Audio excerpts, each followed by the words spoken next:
तो है गाइस, मैं हूं इसके समा और आज हम सॉल्व करेंगे Geeks for Geeks problem of the day 16 May 2021 का question sort an array according to the other. तो ये क्वेश्चन जो है आप सबसे पहले आके यहाँ से एक बार खुद से ज़रूर पढ़िएगा, ठीक है, और खुद से एक बार ट्राई ज़रूर कीजिएगा। क्वेश्चन में क्या दिया है आइए पहले वो जानते हैं, उसके बाद हम क्वेश्चन को सॉल्व करेंगे। क्वेश्चन में क्या क्या लॉजिक है सब जानेंगे, ठीक है। तो सबसे पहले अगर देखा जाए इंटरव्यू पॉइंट ऑफ व्यू की तरफ से, तो ये जो क्वेश्चन है आपका अमेजॉन और माइक्रोसॉफ्ट जैसे बड़े बड़े कंपनियों में पूछा जाता है, ठीक है। तो ये तो हो गया इंटरव्यू पॉइंट ऑफ व्यू की तरफ से। अब जानते हैं क्वेश्चन में दिया हुआ क्या है। क्वेश्चन में देखिए हमें दिया हुआ है दो इंटीजर आ रहे, एक है a1 और एक है a2। a1 का साइज़ है n, a2 का साइज़ है m, ठीक है। हमें क्या करना है, हमें sort the array a1 such that all the relative position of the elements in the first array are same as the elements in the second array. मतलब कहने का क्या मतलब है, जैसे यहाँ पे मैं आपको यहाँ पे एग्जांपल दिखाता हूँ। ये एग्जांपल देख लीजिए, आपको क्वेश्चन अच्छा से समझ में आ जाएगा, ठीक है। तो पहले हमारा a1 का साइज़ है 11 और a2 का साइज़ है 4, ठीक है। तो n हो गया हमारा 11 और m हो गया हमारा 4, ठीक है। अब यहाँ a1 देखिए क्या है, a1 है हमारा ये एरे और a2 हो गया हमारा ये एरे।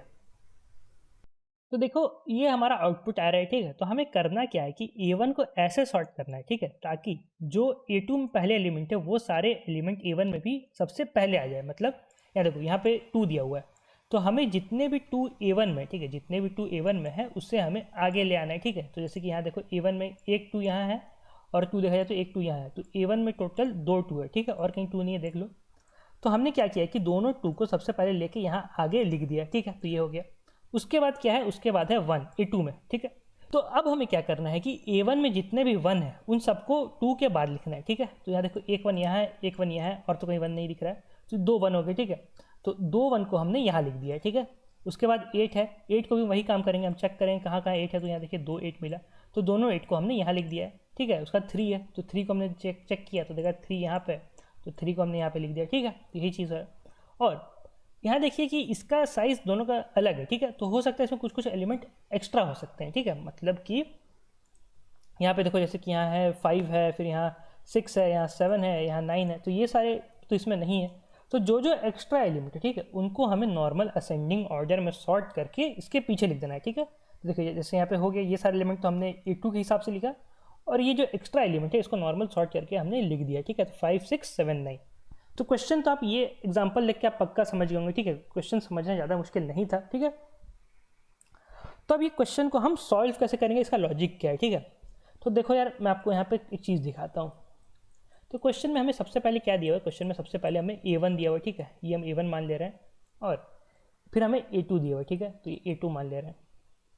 हमें एक फाइनल एरे बनाना है, ठीक है, जो कि सॉर्टेड हो a2 के हिसाब से, ठीक है। एक फाइनल एरे a1 जो कि सॉर्टेड हो a2 के हिसाब से, ठीक है। तो उसका मैं यहाँ पे एक अलग से बना दे रहा हूँ, ठीक है। ये हमारा फाइनल एरे हो गया, ठीक है। तो हम बेसिकली कर क्या रहे हैं क्वेश्चन में, आप देखो मान लो a2 में x हो गया, y हो गया, z हो गया, ठीक है। a1 में मान लो यहाँ x है, यहाँ y है, फिर x फिर z फिर y फिर z, ठीक है। तो ऐसे हो जा रहा है। तो हम बेसिकली कर क्या रहे हैं, जितने भी x, ठीक है, जितने भी x a1 में 1 2 3 उसको सबसे पहले हम यहाँ पे लिख देंगे 1 2 3। यही ना करें, क्यों कर रहे हैं ऐसा, क्योंकि यहाँ पे x सबसे पहले है। उसके बाद हम क्या कर रहे हैं, उसके बाद हम यहाँ पे जितने भी y है, तो 1 2 y है, तो 2 y को हम यहाँ इसके बाद लिख देंगे, ठीक है। तो यहाँ y हो जाएगा, क्योंकि यहाँ पे y है, ठीक है। उसके बाद आता है z, तो z में भी हम वही काम करेंगे, जितने z a1 में, ठीक है, जितने z a1 में, तो एक z है, 2 z है, 2 z है, तो 2 z a1 में है, तो 2 z को हम यहाँ लिख देंगे, ठीक है। तो हम यही काम कर रहे हैं।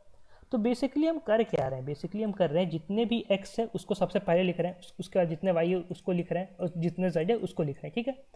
तो अगर हमें पता चल जाए, ठीक है, अगर हमें मान लो पता चल जाए कहीं से कि a1 में x कितने हैं, ठीक है, a1 में x कितने हैं, तो वो हम पता कैसे करेंगे, वो तो भाई हम एक ही तरीके से कर सकते हैं कि पूरा एक बार आइटरेट करना होगा, ठीक है, और उसको हम कहीं स्टोर करते चल जाए, ठीक है। तो मान लो हमें जैसे पता चल गया है कि 4x है, ठीक है, x का नंबर है 4, ठीक है। यहाँ पे 3 है तो चलो 3 ही मान लेते हैं, 3x है, ठीक है। तो हम एक फॉर लूप चला के, ठीक है, या एक लूप चला के फॉर 1 से लेके 3 तक, ठीक है, 1 2 3, ठीक है, 1 से लेके 3 तक एक लूप चला दे और उसमें हम x को प्रिंट कर दे, ठीक है। तो x प्रिंट कर दे, तो हमारा काम तो वही हो रहा है ना, दिख रहा है ना, लॉजिक आपको दिख रहा है क्या हो रहा है। अब जैसे कि यहाँ देखो y का, ठीक है, तो y का कितना, y 2 है, तो y को हमें प्रिंट करने के लिए हम क्या कर सकते हैं कि एक फिर से फॉर लूप चला दे और y के कहाँ से तक चलेगा, 1 से लेकर 2 तक चलेगा, ठीक है, 1 और 2। तो इसमें हम क्या करेंगे, इसमें हम y कर देंगे, ठीक है। सेम काम आपका z का साथ भी होगा, z कहाँ से कहाँ तक चलेगा, 1 से लेकर 2 तक चलेगा, और ये 2 बार हम z प्रिंट कर देंगे, ठीक है। तो आपको एक लॉजिक दिख रहा है, यहाँ पे काम वही हो रहा है, हमें सारे x को आगे लिखना है एक साथ, ठीक है। तो हमने सारे x का काउंटिंग निकाल लिया, कितना x का अकरेंसेस है, हमें पता चल गया कि हमारा x का अकरेंसेस 3 है, ठीक है। तो वही हमने एक लूप चला दिया फॉर 1 से लेकर 3 तक, और वहाँ पर हम सारा का सारा x को लिख दिया, ठीक है। तो यही कर रहे हैं। तो अब यहाँ पे हमें एक चीज़ पता चला कि हमें सारा का सारा नंबर का अकरेंसेस चाहिए, ठीक है। तो अब सारा का सारा नंबर का हम अकरेंसेस स्टोर कहाँ करें, सबके लिए एक नया वेरिएबल बनाए। तो अब सोचो कि कितना नया वेरिएबल बनाओगे, ठीक है। अगर मान लो आप एरे यूज़ करते हैं, ठीक है, तो एरे यूज़ करते तो क्या करना होता है। एरे देखो, ये मान लो हमारा A1 एरे है, फिर ये A2 एरे है, और एक हम अकरेंसेस एरे भी यहाँ पे बना सकते हैं, ठीक है। तो जैसे मान लो यहाँ पे 2 है, 1 है, 3 है, ये हमारा A2 हो गया, ये हमारा A1 हो गया, ठीक है। तो हम जैसे यहाँ इसी के 2 का नीचे सेम इंडेक्स पे, ये 0 इंडेक्स, ये भी 0 इंडेक्स पे, हम ये डेफिनेटली स्टोर कर सकते हैं कि A1 एरे में कितना बार 2 अकर किया। मान लो 3 बार अकर किया है, फिर यहाँ 1 मान लो 4 बार अकर किया होता है, फिर मान लो 3 यहाँ पे 2 बार अकर किया होता है। तो ये ऐसे डेफिनेटली स्टोर कर सकते हैं, इतना में कोई दिक्कत नहीं। दिक्कत आपका मेन कहाँ आएगा, जो एक्स्ट्रा एलिमेंट में, जैसे कि यहाँ क्वेश्चन में जो दिया हुआ है, ये जो 5, 6, 7, ये 9, ये तो अलग एक्स्ट्रा एलिमेंट है, ठीक है। तो इसको फिर कहाँ स्टोर करोगे, कितना यूनिक एलिमेंट है वो कैसे पता चलेगा, एरे का साइज़ क्या रखोगे, फिर उस पर आप उसको सॉर्ट भी करना पड़ेगा, ठीक है। तो ये सब में बहुत दिक्कत आएगा आपका। तो इससे ये दिक्कत को बचने का एक बहुत ही अच्छा तरीका है, और अकरेंसेस को स्टोर करने का एक बहुत ही एक अच्छा तरीका है। आइए मैं आपको वो बताता हूँ। तो ये अकरेंसेस स्टोर करने का मैं आपको बहुत ही एक ईजी तरीका बताता हूँ, ठीक है। एक चीज़ होता है डेटा स्ट्रक्चर मैप, ठीक है। ये आपका C++ STL लाइब्रेरी में इंक्लूडेड रहता है, पाइथन में इसको डिक्शनरी बोलते हैं, और जावा में शायद हैश मैप बोलते हैं, ठीक है। तो ये बहुत ही काम का चीज़ होता है, ठीक है। ये काम कैसे करता है, आइए पहले वो हम जानते हैं। तो अब जैसे एरे जानते ही होंगे, एरे कैसे काम करता है। एरे ये हो गया, ठीक है, इसका पहला इंडेक्स को हम 0 बोलते हैं, इसका सेकंड इंडेक्स को 1 बोलते हैं, 2, 3 इस टाइप का होता है, ठीक है। अब मान लो हमें इसका जो ये इंडेक्स जो सेकंड पे मतलब थर्ड इंडेक्स, ठीक है, तो ये इंडेक्स 2 पे जो एलिमेंट है उसे हमें एक्सेस करना है। तो हम उसे एक्सेस कैसे करते हैं, तो ये मान लो ARR हो गया एरे का नाम। तो एक्सेस करने के लिए हम करेंगे ARR और स्क्वायर ब्रैकेट के अंदर 2 लिख देंगे, ठीक है। तो इससे क्या होगा, इससे ये होता है कि हम ये वाला एलिमेंट को, ठीक है, ये वाला एलिमेंट को हम एक्सेस कर पाएंगे, ठीक है। मैप भी कुछ इसी तरीके से काम करता है, सिर्फ इसका ये जो इंडेक्स है, ठीक है, इसका जो इंडेक्स है ये हम अपने हिसाब से रख सकते हैं, ठीक है। एरे में हम क्या रख सकते हैं, एरे में हम सिर्फ 0, 1, 2, 3 यही सब रख सकते हैं, ठीक है। मैप में हम कुछ भी रख सकते हैं। तो कोई मैप मान लो, कोई हम मैप बनाए हैं जिसका नाम हम मान ले रहे हैं MP, ठीक है, ये वेरिएबल का नाम है, ठीक है। तो MP का भी ये स्क्वायर ब्रैकेट ही होगा, ठीक है। ये जो स्क्वायर ब्रैकेट में हम यहाँ पे कुछ भी भर सकते हैं, चाहे वो एक कैरेक्टर हो, चाहे वो एक स्ट्रिंग हो, चाहे वो एक आपका इंटीजर हो, डबल हो, कुछ भी हम भर सकते हैं, ठीक है। यहाँ पे कुछ भी एक वैलिड डेटा टाइप हम भर सकते हैं, ठीक है।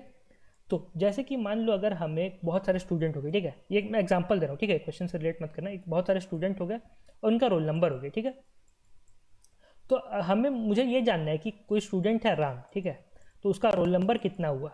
तो ये हम कैसे पता लगाए, तो हम मैप में स्टोर कर सकते हैं, ठीक है। तो मैप हम क्या करेंगे, MP ऑफ राम, ठीक है। तो मैप ये हो गया उसका जो मैप का वेरिएबल नाम, ठीक है। राम हो गया जो हम जैसे यहाँ पे इंडेक्स पास करते थे ना, ये एरे में जो इंडेक्स पास करते थे, यहाँ पे हम राम पास करेंगे स्ट्रिंग, ठीक है। तो ये राम, और इसका जो असाइन हम करेंगे, हम कोई भी रोल नंबर असाइन कर सकते हैं, जिसके मान लो कर दिए 24, तो 24 असाइन कर दिए, ठीक है। तो इस टाइप से काम करता है। अब जब भी हम ये लिखेंगे MP ऑफ राम, ठीक है, तो इसका क्या ये वैल्यू रिटर्न करेगा, इसका ये वैल्यू रिटर्न करेगा 24, ठीक है। तो यहाँ पे हम कुछ भी भर सकते हैं, चाहे वो एक आपका स्ट्रिंग हो, स्ट्रिंग कैरेक्टर, कुछ भी भर सकते हो, ठीक है। तो वैसे ही ये मैप काम करता है, इसमें हम कुछ भी स्टोर कर सकते हैं। इसका 2 होता है, इसको बोलते हैं की, ठीक है, इसको बोलते हैं की, और इसको बोलते हैं वैल्यू, ठीक है।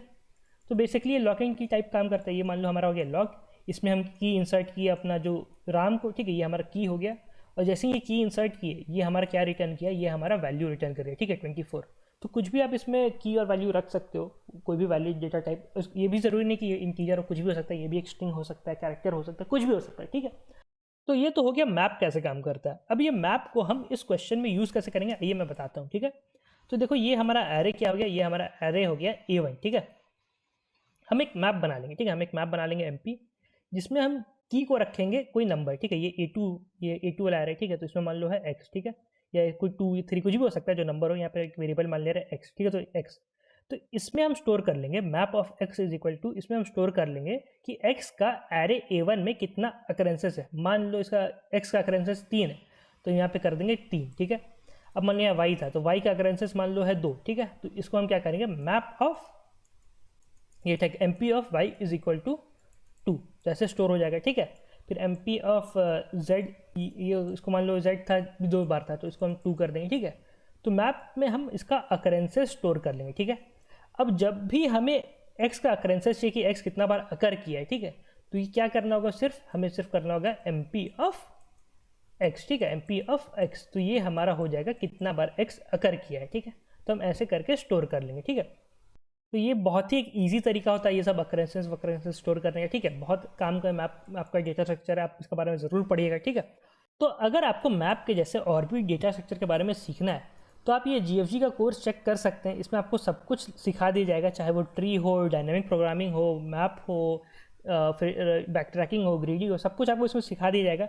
2499 का है, आप SK Sama GFG coupon use कीजिएगा, फ्लैट 10% आपका ऑफ हो जाएगा। और साथ ही साथ आपको यहाँ पे इंटर्नशिप का भी मौका मिलता है, तो आप चेकआउट कर सकते हैं। और भी बहुत सारे कोर्सेस है, चाहे लाइव कोर्स हो, ऑनलाइन कोर्स हो, ठीक है। किसी में भी आप SK Sama GFG coupon use कीजिएगा, फ्लैट 10% ऑफ हो जाएगा। चाहे आप इंटरव्यू के लिए प्रिपेयर कर रहे हो, या फिर कैट के लिए प्रिपेयर कर रहे हो, या फिर कोई टेस्ट सीरीज चाहिए कंपनी का, तो चेकआउट कर सकते हैं, ठीक है। तो आइए आप क्वेश्चन की तरफ वापस बढ़ते हैं।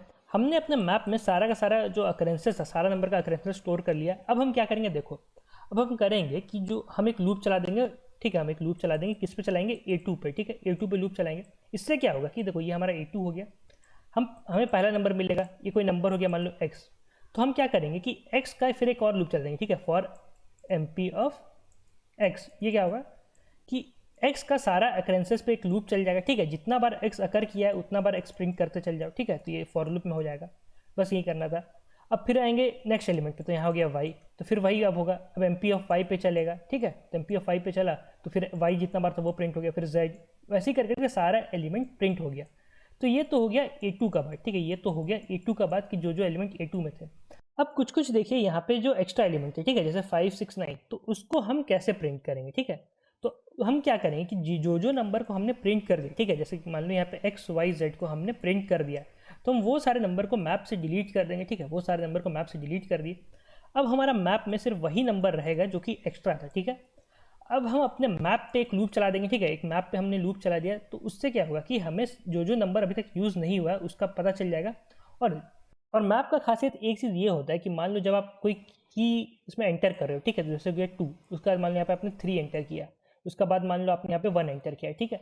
तो मैप में जब स्टोर होगा तो ये ऑटोमेटिकली सॉर्टेड मैनर में स्टोर हो जाएगा, ठीक है। मतलब जो मैप का जो पहला नंबर होगा वो 1 होगा, फिर ये 2 होगा, ठीक है, ये 3 होगा, ठीक है। ये मैं मैप का बात कर रहा हूँ। अनऑर्डर्ड मैप अगर आप यूज़ करेंगे, ठीक है, अगर आप अनऑर्डर्ड मैप यूज़ करेंगे वो अलग चीज़ होता है, तो वो भी सेम काम करता है, सिर्फ ये सॉर्ट नहीं होगा, ठीक है। हम ये क्वेश्चन में सिर्फ मैप यूज़ कर रहे हैं, तो इसमें क्या होगा कि हमारा ऑलरेडी ये मैप जो रहेगा वो सॉर्ट कर देगा, ठीक है। तो 1 पहले आ जाएगा, 2 पहले आ जाएगा, 3 पहले आ जाएगा, ठीक है। तो अभी हमारा मैप में सिर्फ वो वाले एलिमेंट्स हैं जो कि हमने यूज़ नहीं किया है, मतलब यहाँ पे आके डिलीट नहीं हुआ है। तो जितने भी एक्स्ट्रा एलिमेंट्स हैं, ठीक है, हम एक एक करके उसका भी लूप चला देंगे कि उसका कितना अकरेंसेस था। मान लो जैसे कि यहाँ पे था, ये देखो 5 था, ठीक है। तो 5 का मान लो 2 अकरेंसेस रहता, तो यहाँ पे हम वापस वैसे ही फॉर 2 टाइम का लूप चला देते और दोनों बार हम क्या करते हैं, 5 को हम प्रिंट कर देते, ठीक है। तो वही करना है क्वेश्चन, आप यही क्वेश्चन में यही लॉजिक था, ठीक है। तो क्वेश्चन का भैया यही लॉजिक था। अब आइए मैं आपको उसका कोड दिखा देता हूँ। तो कोड देखिए, ये रहा इसका कोड, ठीक है। ये तो हो गया जो हमें फंक्शन को कंप्लीट करना है, ठीक है। तो यहाँ से हमारा फंक्शन चालू हो रहा है।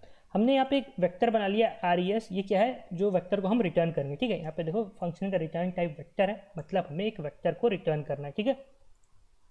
हमने एक मैप डिक्लेयर कर लिया, ठीक है। तो ये मैप को डिक्लेयर करने का ये सिंटैक्स होता है। ये पहला जो होगा ये उसका मतलब होता है कि इसका क्या की है, ठीक है। तो फर्स्ट पार्ट जो है वो होता है की, और जो सेकंड पार्ट होता है वो होता है वैल्यू, ठीक है। मैंने जो की वैल्यू भी बताया आपको वही चीज़ है, ठीक है। तो ये की वैल्यू मैं यहाँ लिख दे रहा हूँ। ये कोड का लिंक डिस्क्रिप्शन में रहेगा, बाय द वे आप जाकर चेकआउट कर सकते हैं, ठीक है। तो ये अब देखो यहाँ पे क्या किया है कि MPA ऑफ 1 ऑफ i++, हम क्या कर रहे हैं कि हम आइटरेट कर रहे हैं किस पे, A1 पे हम आइटरेट कर रहे हैं। जितना करेंसेस था, ठीक है, उसको हम प्लस प्लस कर दे रहे हैं। मतलब होगा क्या कि यहाँ पे मैं आपको एक बार बता दे रहा हूँ कि ये काम कैसे करेगा, ठीक है। तो मतलब MP है, A1 ऑफ i मान लो 2 है, तो ये 2 प्लस प्लस हो रहा, मतलब इससे क्या होगा कि इसका अकरेंसेस, इसका जो वैल्यू था, ये तो की हो गया, ठीक है, ये की है, इसका जो वैल्यू होगा, ये जो MP(2) का जो वैल्यू होगा वो इंक्रीमेंट हो जाएगा, ठीक है। मान लो अभी तक हमें इसका 2 अकरेंसेस मिला होगा, अभी ये जो नया अकरेंस मिला इसका वजह से क्या होगा कि ये प्लस प्लस हो जाएगा, 2 प्लस प्लस, इससे ये 3 हो गया, ठीक है। तो ये काम ऐसे करेगा।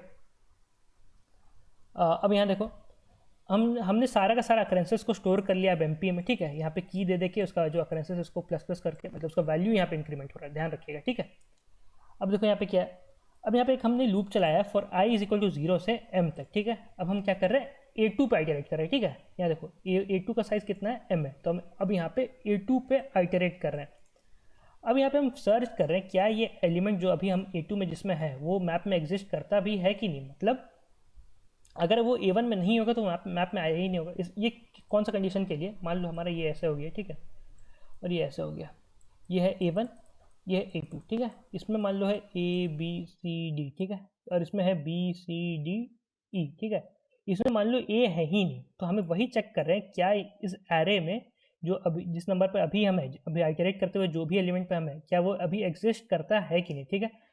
तो वही चीज़ है, तो यहाँ देखो हम वही चेक करें क्या ये एग्जिस्ट करता है। अगर ये ट्रू होगा तो इसका मतलब एग्जिस्ट करता है। ये लाइन में क्या होता है कि if MP.find A2 of i, मतलब जो नंबर पे अभी हम है, ठीक है, जो एलिमेंट पे अभी हम है उसको हम फाइंड कर रहे हैं किसमें, MP में। MP हमारा क्या है, मैप, ठीक है।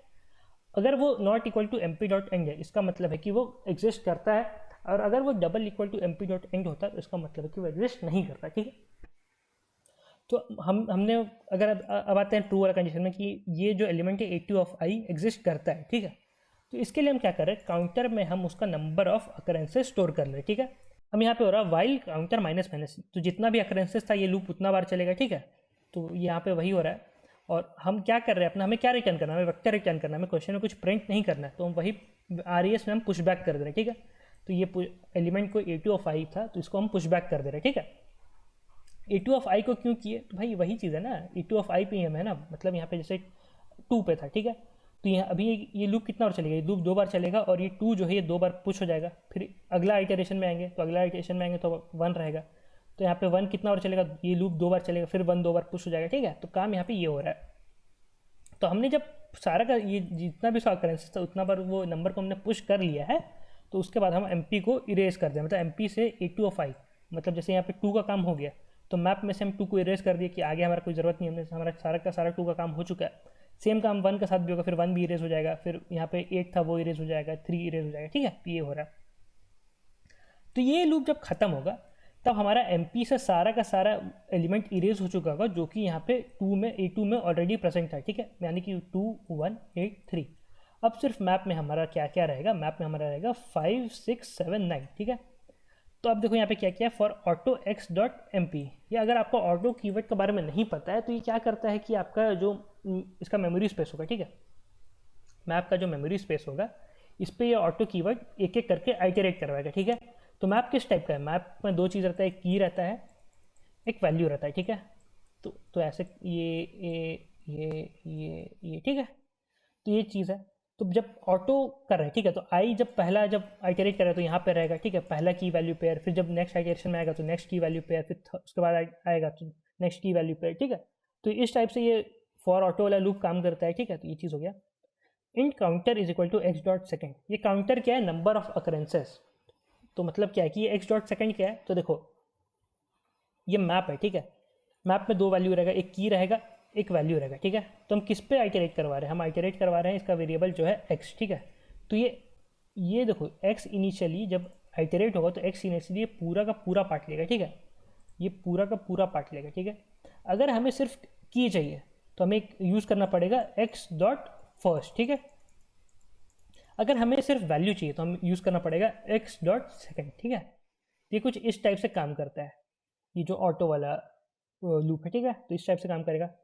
हम यहाँ पे ऑटो चला रहे हैं, ये x हमारा वेरिएबल है, किस पे हम आइटरेट करवा रहे हैं, MP पे करवा रहे हैं, इस तरह से सोचना है, ठीक है। तो ये हो गया।